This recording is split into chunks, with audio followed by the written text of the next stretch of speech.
Good evening, ladies and gentlemen. Welcome to the talk show, Travel Span TV, Devender Grover, in live conversation, I'll say, with His Highness, I'll say, I'm presently at Bikaner at one of the beautiful properties, heritage properties, and I will just introduce you to the great gentleman who has done a lot of ventures into this heritage product of his love, passion, art hotel, so to speak, and international market has to learn from this property. Over to you, sir. Good evening and welcome to the talk show. Hi, Devender. Tell us something about your life journey and how is this property of yours, your passion brought into this. Well, first of all, I'd like to start with saying that I'm no His Highness. I'm just your ordinary Sunil, and just like anyone else, and just like anyone else, we have to work. We have our dreams, we have our ambitions, and we pursue our dreams, which is what I've been doing. It's been a very satisfying journey so far, and with the blessings of Mataji, I must say that the dreams that I had at a given time have turned into reality, and that makes me very happy. And but I suppose in the journey of life, your targets keep shifting, and you accomplish a goal, and then suddenly there's another goal inside, and I wish I dream of another hotel. I wish it happens sometime. Your journey from West Bengal to Bikaner has been quite,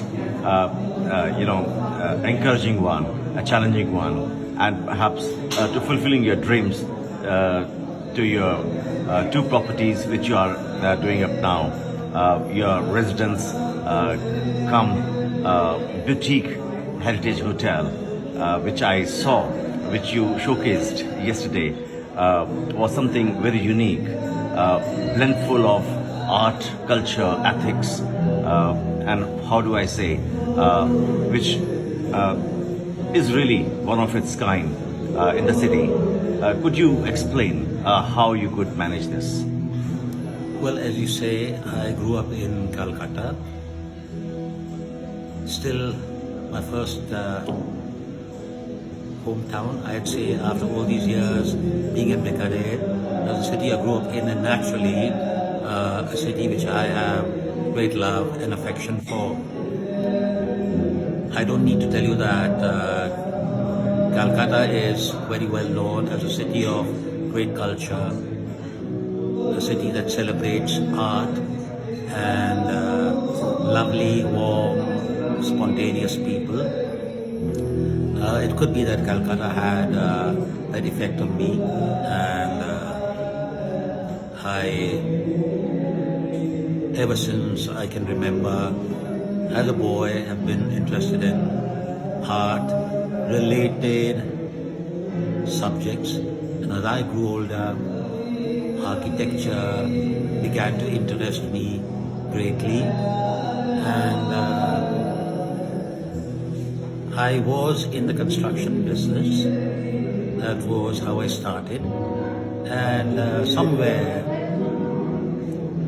Bikaner drew me because we had this very beautiful Haveli there, and I thought it would be very nice converting that into a hotel, and that is how I landed up in Bikaner. I'd like also to say that this would be doing something that would give me immense pleasure, converting the hotel, the Haveli into a hotel, and And so it was. It was a very difficult days moving to Bikaner from Calcutta. Complete change of landscape, and it was also difficult for the children. But after let me say it this way, that the day Bhavan Nivas opened its doors to the traveler, it suddenly changed and everything became very nice, beautiful. Bikaner is a city I love, and but nevertheless those were a bit difficult for me, because the children became cranky and moody. For them it was a bit difficult in the early days, and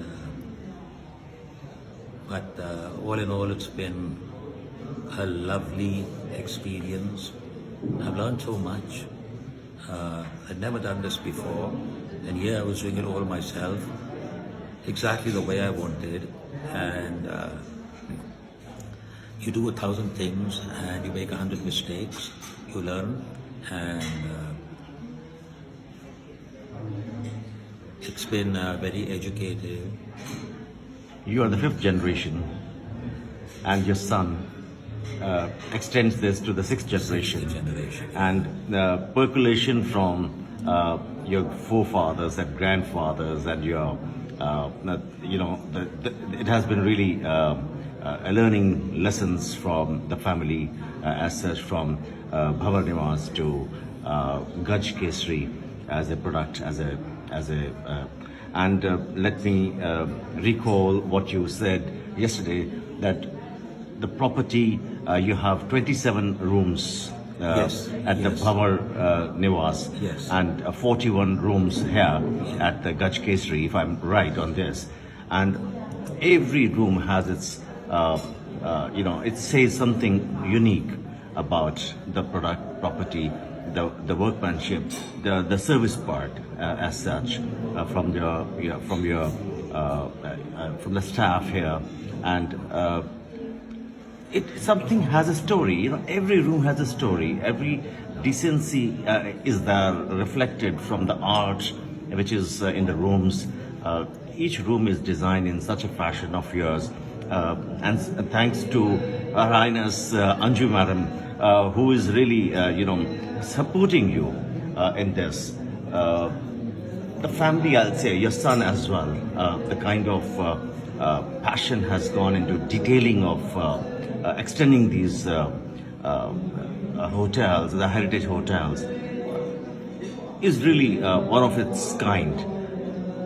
Do you think Bikaner as a destination, because as of a destination is marketed and the hotel is marketed by the surroundings. You own various colleges, which I was into this. Can you explain from what brings you from the hotel industry, also adding up to your colleges into arts, fine arts, law, computer sciences, and giving education to children here, and at a very low subsidized cost? I was shocked that you are doing this as a kind of your humbleness, making the children learn about the ethics and making them more learned in Bikaner. Can you please describe that? Devender, the college was, the Rampuria college was founded, the main campus was founded by my grandfather, the late Mamanlalji Rampuria. And when I shifted to Bikaner, I, being a very private person, was very reluctant to look after the college, till my father insisted that since I am now in Bikaner, I must devote time to the college. And it was then that I realized that indeed I must, because I owe it to my grandfather it is his legacy that has to be carried forward and nurtured. And that's how I got involved with the college. And I must say, it's probably the vision of Dada Saab that, and the firm foundations that were set, that the colleges, we now have 3 colleges, all doing very well. And this is not, I'd just like to point out, a business for us. We still carry on with his values, and all the money that is earned is plowed back into the college, and a charitable trust manages, the college is owned by a charitable trust. Next, you mentioned everyone, my wife, my son Prashant, who've been there by my side. But I'd like to say, first and foremost, are my parents. I don't know what I would have been had it not been for Mummy and Babuji. I'm the only son, and I can tell you that announcing one fine day that I'm planning to go to Bikaner to convert the Haveli into a hotel and start a new business was certainly a shock for them, because nobody goes to Bikaner from a big city. It's usually the other way around, Exactly. People would rather go from Bikaner to Calcutta, other Bombay, other places. Anyway, they never once discouraged me. I'm sure it must have come as a shock to them, but they were always encouraging. And all that my father had to say was, is Anju ready? It was not whether just I who wanted to go to Bikaner, but was my wife ready for that? Is she willing to go to Bikaner? That is all my dad asked. And Anju, of course,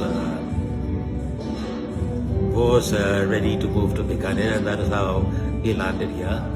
Now, the next about the various kinds of rooms in Bhavan Nivas of various sizes and shapes. Well, naturally, because that was a family residence and not built to be a hotel. So we converted it into a hotel so that it becomes,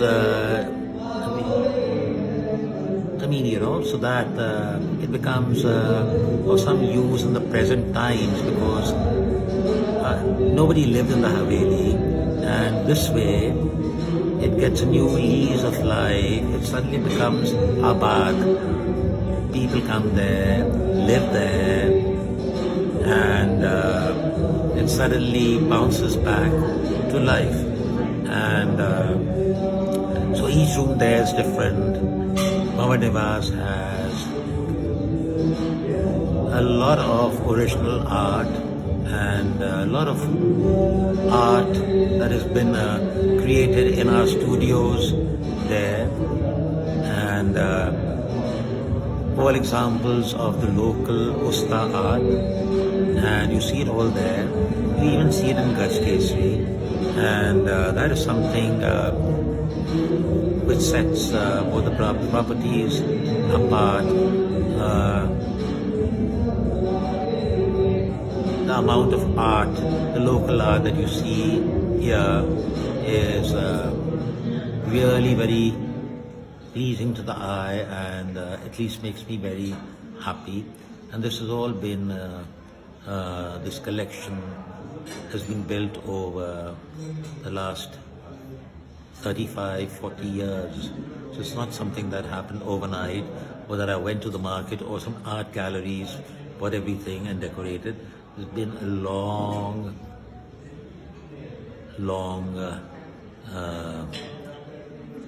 journey of love, passion, and things prepared with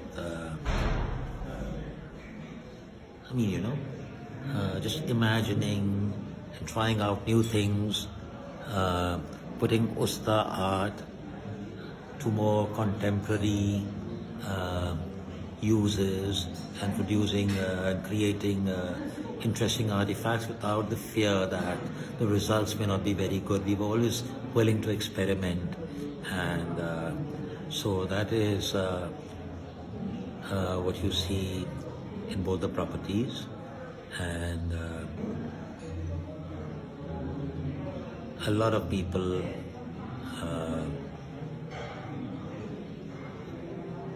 comment on the beautiful things they see, and naturally it makes me happy. So you Because think- after all, it is the brothers Osta who've created it all. Yeah. I'm there telling them what to do, what not to do. Let's do this, let's do that. Let's try it out in a different way. And it's a collective thing. And that's it. Ladies and gentlemen, we're talking to the great personality as we idly would introduce Mr. Sunil to you, His Excellency. I found something very different, unique, again, because everything is unique when I come here and see. Your cuisine is totally vegetarian. Yes. And this is what is perhaps one of the best ever thing I found in such a good hotel. A heritage hotel, I'll say that. We are in personalized look into the feel of the food, the taste buds of all the European guests and Indian guests are developed, or perhaps it has been encouraged each time with each specialized dish which is prepared for the guests. How did you manage this? Devendra, now this is a subject which, talking of vegetarianism, let me start by saying that here we are not talking of Paap and Punya, Acha ya Bura, nothing of the sort. And it's just that I grew up in a family that is vegetarian, and I just became that way. It doesn't mean that those who are non-vegetarians are not good or bad. That is simply not the case. What I want to say is that is how I've become. I've changed in many ways.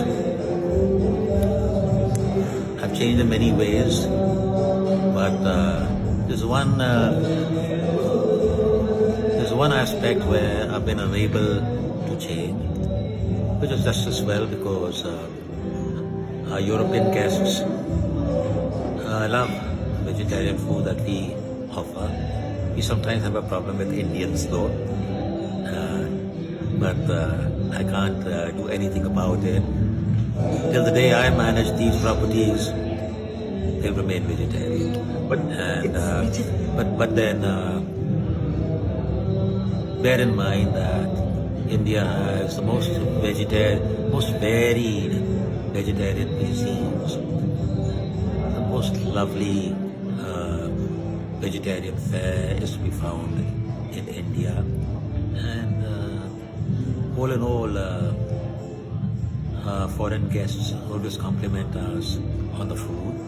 Indians do, and as far as the Indians are concerned, they generally request a Rajasthani meal, which is very easy for us, and at the risk of sounding immodest, I think we serve the best Rajasthani in town.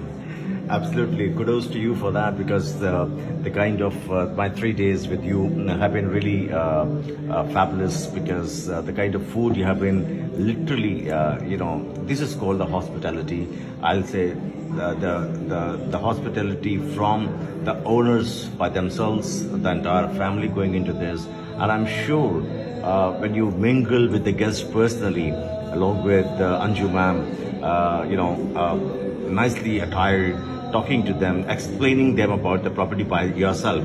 It gives you a lot of, it gives me goosebumps. I'm sure that you are attuned to it by now, and the kind of services being provided has been one of its kind. It's totally devoted and it is totally professional. The rooms are fabulous. The food is fabulous. The service, the welcome is fabulous. And I'm sure in the coming times, with your future plans of adding up more properties perhaps like this would enhance not only your entire family culture, but definitely for Indian heritage hotels also, for which you are the executive committee, one of the executive committee members for that, giving suggestions to the government for improving the entire. I'm sure that there will be a lot of challenges for you with the kind of industry what we are into in the hospitality industry, but otherwise also guests would be really proud to meet His Highness and Her Highness in person when you also meet them in the evenings occasionally, and definitely per se. What finally do you think your message should be for the Indian guests and the international guests? Again, I'm no His Highness. You talked about challenges. Yes, I sometimes feel there's always challenges in India. I wish there was more consistency in policy, more consistency in the excise fees and such things.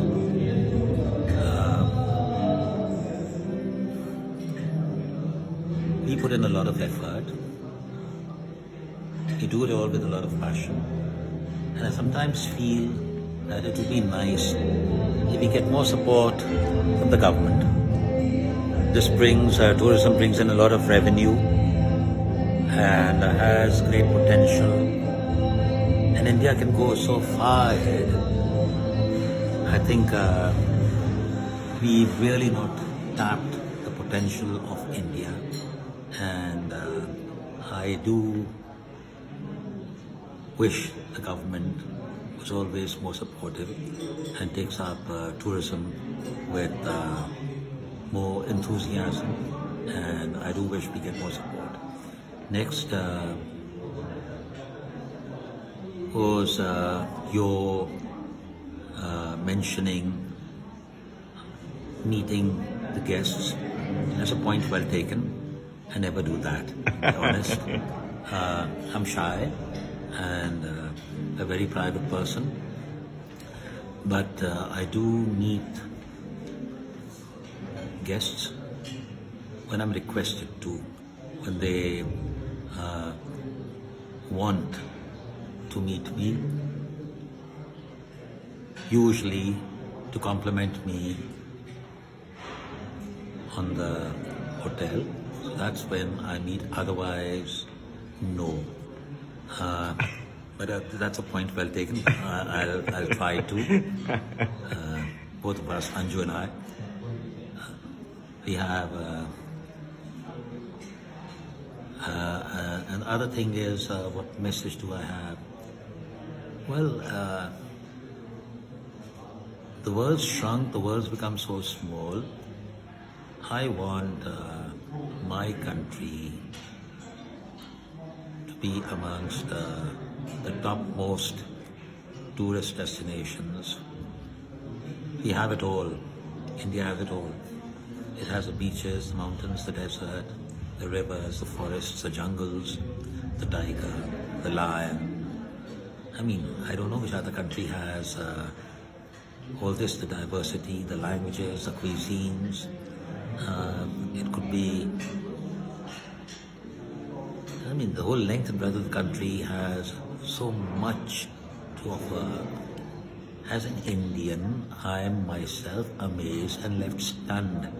And I always feel so happy. For instance, when I go to Tamil Nadu, I just went recently to Chennai and then onwards to do the great temples of Meenakshi, Sri Rangam and Brihadishwara. I thought it's so amazing. India is so beautiful, and yet we are really way down in the list of in the tourism list. And all I can say is I see a great future because the potential is there, obviously, and I hope I see it very soon in the coming years. Thank you very much for your Thank you very time. much. Thank you. Really appreciate your time. Thank you.